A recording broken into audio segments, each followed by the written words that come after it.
bako sudah kekal, sudah tenggelam sudah di dalam Allah, begitu. Setiap barang yang diciptakan ia akan mati untuk selama-lamanya. Itulah sifat, ya. Sifat itu tidak akan bergerak kalau tidak ada empunya penggerak. Badan ini maksudnya tidak akan bergerak kalau tidak digerakkan oleh Allah. Begitu saja sudah. Sifat ini tidak akan bisa bergerak tanpa roh, ya. Maka meleburlah menjadi roh. Wujud sejatinya tunggal, yaitu tunggalnya zat di dalam diri. Itu. Atau wajah, ya. Biasa disebut rupa, malih rupa sebenarnya, ya. Itu. Wajahku adalah wajah dia. Rupa kita ini rupanya Allah, wujudnya Allah. Sebenarnya rupa kita ini adalah rupanya dia. Nah, itu rupanya, rupa luar, rupa dalam adalah sama. Nah, itu. Dia itu siapa? Huwallahu ahad. Dia adalah Allah yang esa. Jika ada huwa, pasti ada pasangannya ana. Anallahu ahad. Allah yang akui diri. Allah yang puja-puji diri. Allah yang sembah diri. Itu.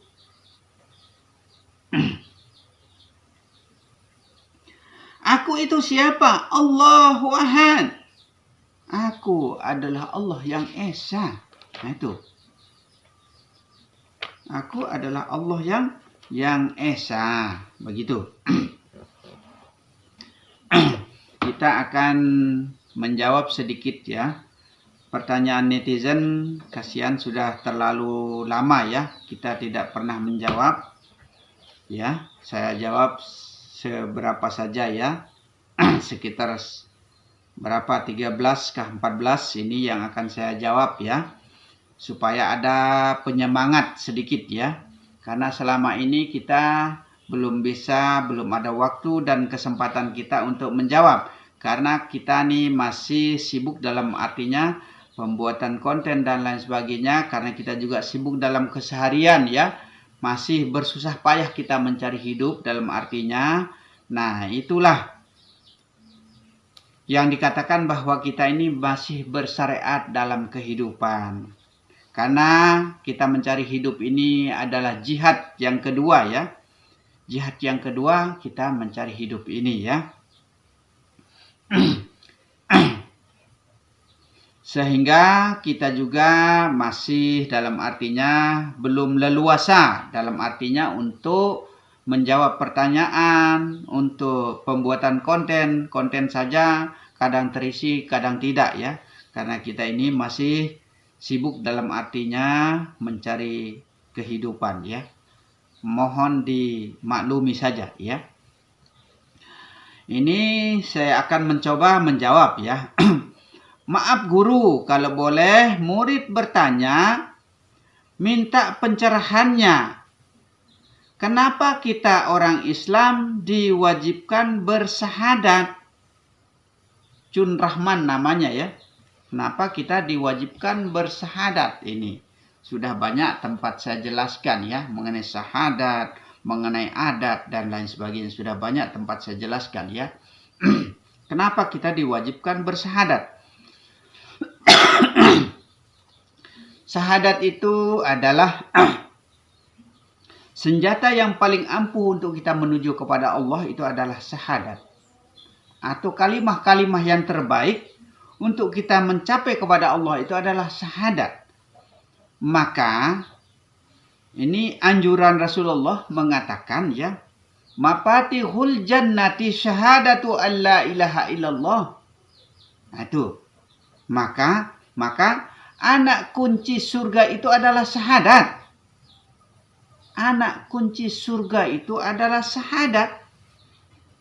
Asyhadu an la ilaha illallah.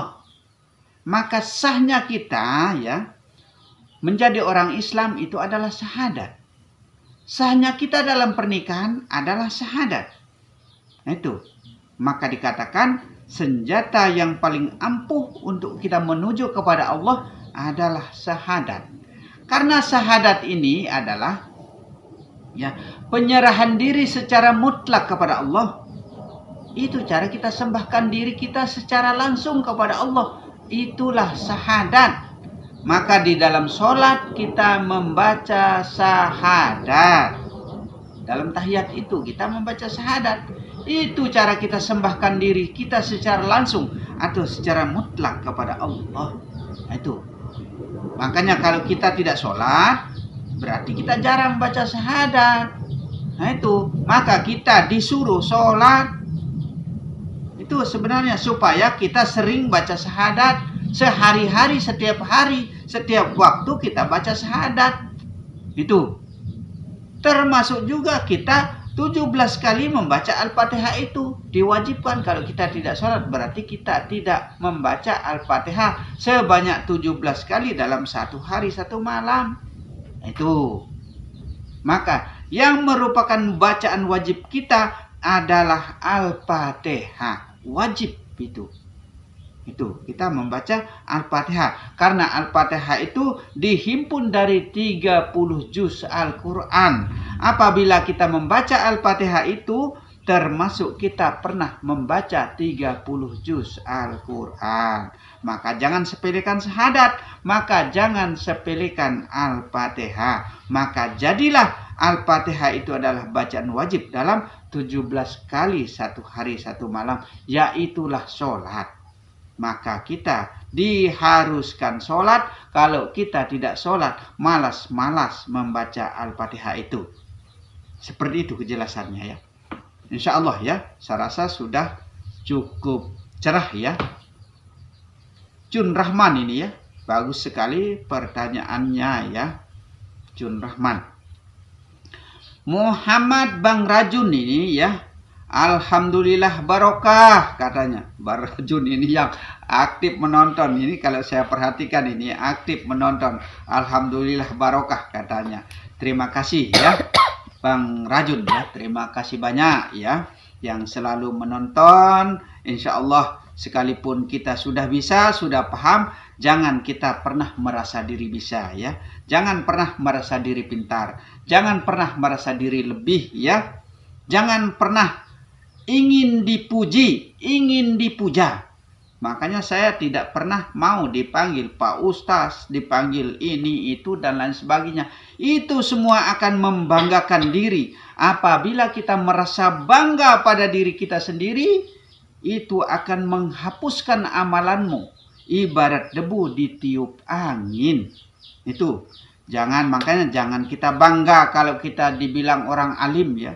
Jangan kita bangga diri kalau kita dibilang orang pintar. Jangan bangga diri kalau kita dipanggil ustaz. Jangan bangga diri kalau kita dipanggil guru. Jangan bangga diri kalau kita disebut tuan guru. Jangan membanggakan diri dalam segala hal apapun yang kita lakukan. Contoh ya, kalau kita berpangkat, kalau kita tidak dihargai, kita merasa kecewa. Masya Allah. Ya.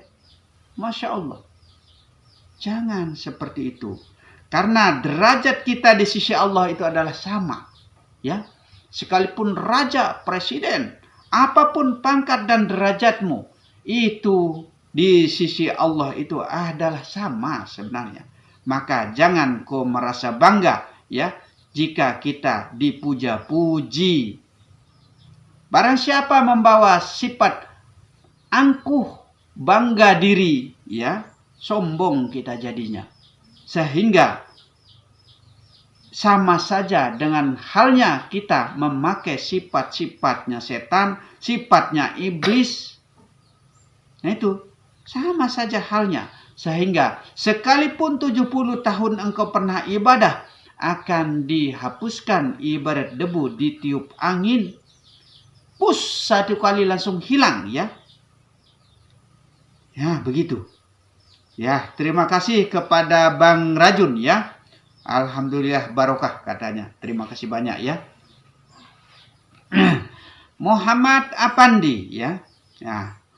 Apa Allah setunggal dengan bulu anjing atau liur babi atau bulu rambut keketek manusia? Apa batin yang kotor, hianat dan lalai bisa setunggal. Orang yang lalai itu bukan disebut baitur rahim ya. Bukan orang yang lalai, lupa, luput kepada Allah, tidak pernah ingat sehari-harinya siang dan malam kepada Allah, orang yang tidak, maksudnya bukan orang yang dihuni oleh Allah. Karena ibarat lampu itu ya, ibarat lampu itu sudah putus. Kalau sudah putus tidak akan mendapatkan sinar. Tidak akan menyala balon itu kalau sudah putus ya. Bagaimana cara menyambungnya supaya bisa menyala, supaya mendapatkan cahaya ilahi, mendapatkan cahaya Allah, tidak pernah lupa dan luput kepada Allah walau siang dan malam. Nah itu. Tidak pernah setunggal ya. Karena tidak pernah setunggal yang seperti yang disebutkan tadi ya, ada yang hidup-hidupan, ada yang hidupnya sejati tunggal, dan ada yang hidup tiada mati. Itu seperti rambut ya, atau bulu yang disebutkan tadi, atau kuku ya, atau keketek tadi, atau rambut saja intinya sudah ya. Itu dia hidup tapi tidak bernyawa.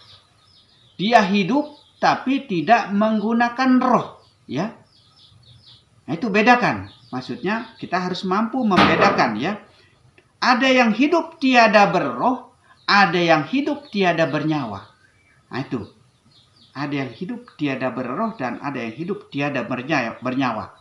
Nah, itu seperti kuku, seperti bulu ya, keketek dan lain sebagainya yang disebutkan tadi, maka dia hidup tapi tidak bernyawa, hidup tapi tidak berroh. Contohnya, kenapa dikatakan hidup? Dia masih bisa memanjang kuku, dia bisa memanjang rambut, dia bisa memanjang bulu. Nah, itulah pemahaman-pemahaman yang seperti ini harus betul-betul kita mampu dan bisa memisahkan. Maka dikatakan di sini selalu dan selalu saya katakan tidak terpisah, tapi harus dapat dibedakan antara luar dan dalam, zahir dan batin. Maka pandanglah Allah atau pandanglah dirimu sedalam-dalamnya ya. Pandanglah dirimu sedalam-dalamnya. Nah itu. Maka pisahkan antara luar dan dalam. Jika kita tidak mampu dan tidak bisa memisahkan antara zahir dan batin, inilah yang merupakan kekeliruan kita di dalam kemakrifatan kepada Allah Subhanahu wa taala. Ya. Nah itu. Ini Muhammad Apandi ya. Terima kasih Muhammad Apandi ya. Dan alhamdulillah sudah kita jawab ya, sekalipun tidak terlalu dalam artinya tidak terlalu rinci semua, tapi intinya ya, semua itu tidak setunggal ya. Tidak setunggal karena kita harus mampu dan bisa memisahkan mana yang hidup-hidupan, mana yang hidupnya sejati, dan mana yang hidup tiada mati. Itu kita harus mampu dan bisa membedakan ya. Didi Desperado ya. Alhamdulillah, terima kasih Tuan Guru. Wah, ada lagi ini baru saya bilang, jangan terlalu dipuja-puji ya. Yang patut kita puja-puji itu adalah Allah. Karena kalau disebut Tuan Guru, Ustaz dan lain sebagainya itu akan membanggakan diri kita. Tapi terserah, kalau memang saudara-saudaraku yang berniat baik ya, ini namanya niat baik sebenarnya ya. Maka dikatakan sebaik-baik manusia apabila manusia itu selalu baik kepada sesama manusia. Ini namanya penghargaan sebenarnya. Penghargaan, tapi begitu kita dihargai ya, disebut guru dan lain sebagainya, jangan kita berbangga hati. Cuma itu saja intinya. Nah, itu. Terima kasih ya. Ini tanda terima kasih dalam artinya sehingga dia membanggakan ya, insya Allah. Tapi jangan kita merasa bangga. Yang dipuja-puji, yang patut kita puja-puji, yang patut kita agung-agungkan, kita besar-besarkan itu adalah Allah sebenarnya ya, insya Allah ya. Terima kasih ya Didi Desperado, ini juga selalu aktif menonton ya di dalam Ilmu Makrifat Rahmat Lombok. Tapi kalau bisa jangan lupa ya. Jangan lupa subscribe-nya, like, komen, dan share ya. Share. Nah, ingat itu ya. Jangan lupa.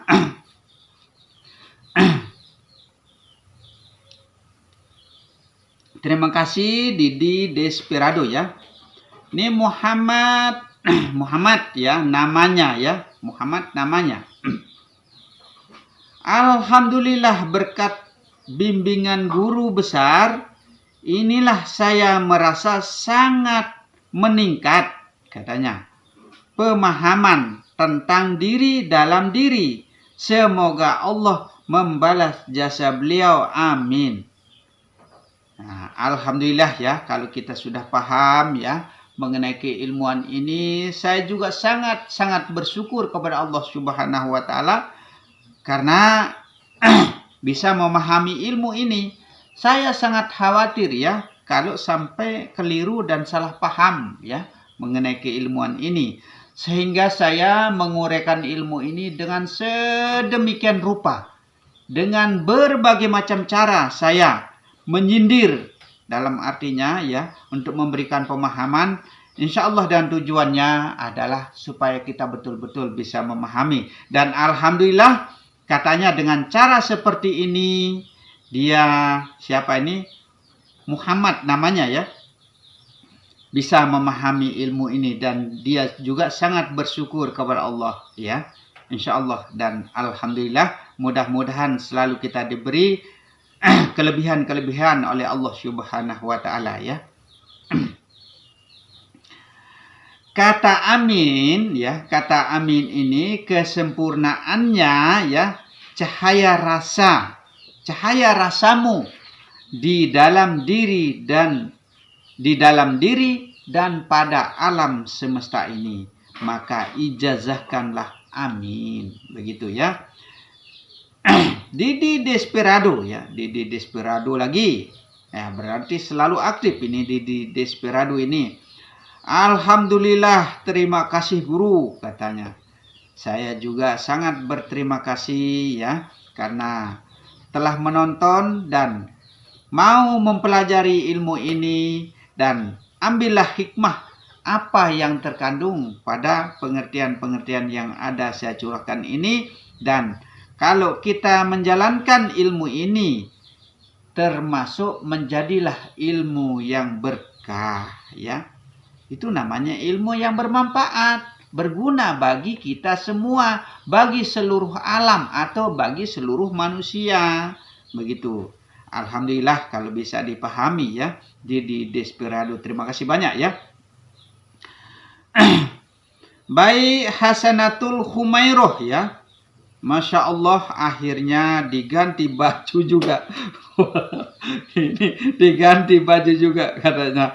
Karena dulunya ya saya menggunakan baju yang robek-robek di luar ya. Di dalam saya pakai baju yang bagus ya. Di dalamnya saya pakai baju bagus ya. Tapi bagusnya di dalam itu bagus saya pakai loh. Baik Humairoh ya. Baik apa ini ya? Hasanatul Humairoh ya. Tapi di dalamnya bagus baju yang saya pakai. Cuma di luar yang sobek-sobek ya. Itu menandakan ya, ilmu dalam ini atau ilmu batin ini ya, yang dalam itu sebenarnya lebih bagus. Tapi jangan dikeluarkan, jangan dizahirkan, jangan dikalamkan, jangan diceritakan. Boleh, tetapi kepada ahlinya, kepada orang-orang yang bisa memahaminya. Karena apabila dikeluarkan ilmu batin ini, ilmu dalam ini, kalau dikeluarkan, dia akan sama seperti kotoran yang ada di dalam perut kita ya. Kalau dikeluarkan, sedikit saja dikeluarkan akan mengeluarkan bau, akan menimbulkan jijik ya. Terutama bagi orang-orang yang tidak bisa memahaminya. Ya itu bagi orang yang tidak bisa memahaminya. Dan itulah pengertian daripada baju itu ya. Yang luar ini, kenapa saya menggunakan yang sobek-sobek? karena yang di luar ini sebenarnya masih merupakan dasar, dalam artinya kalau saya katakan yang ini kayak menghina jadinya ya. Tapi insya Allah ini merupakan pemahaman kita bagi semua umat ya. Mudah-mudahan menjadi manfaat, dalam artinya mudah-mudahan bisa dipahami maksud dan tujuan saya menggunakan baju yang bagus di dalam, yang sobek di luar itu maksudnya. Dan juga malah sudah karena baik Hasanatul Humairah ini bilang begitu, akhirnya saya malu lagi mau pakai yang baju sobek-sobek ini ya. Makanya saya tidak pakai lagi yang sobek-sobek itu gara-gara baik Humairah ini ya. Nah, tapi sekarang saya pakai udang lagi ya. Enggak apa-apa ya. Nah, itu sebagai lambang adat istiadat kita dari kampung halaman sebenarnya itu ya. Terima kasih baik Humairah ya, dan alhamdulillah semoga berkah ya. Muhammad Marjun, marjan manis ini, aduh marjan manis ini, manis kalau marjan itu, ya sirup marjan ini ya, marjan manis ini, sirup marjan selalu manis ya, manis senyumnya mungkin seperti orangnya ya. Manis senyumnya juga mungkin, manis juga hatinya. Mudah-mudahan manis namanya, manis hatinya, dan manis wajah sopan santun dan tata keramanya. Insya Allah ya marjan manis ya. Buka saja guru mursyid katanya. Terima kasih dan alhamdulillah. Insya Allah dengan izin Allah kita akan membukanya. Ya, karena waktu telah menyukupi ya. Sudah menyukupi 1 jam, mungkin kita akan lanjutkan nanti di lain waktu ya, insya Allah. Dan alhamdulillah kita sudah mulai menjawab pertanyaan-pertanyaannya ya. Dan apabila ada kata-kata yang menyinggung hati, perasaan ya, dan ada kata-kata yang slip atau salah, dalam artinya saya akan mohon maaf yang sebesar-besarnya. Dan akhirul kalam wabillahi taufiq wal hidayah. Assalamualaikum warahmatullahi wabarakatuh.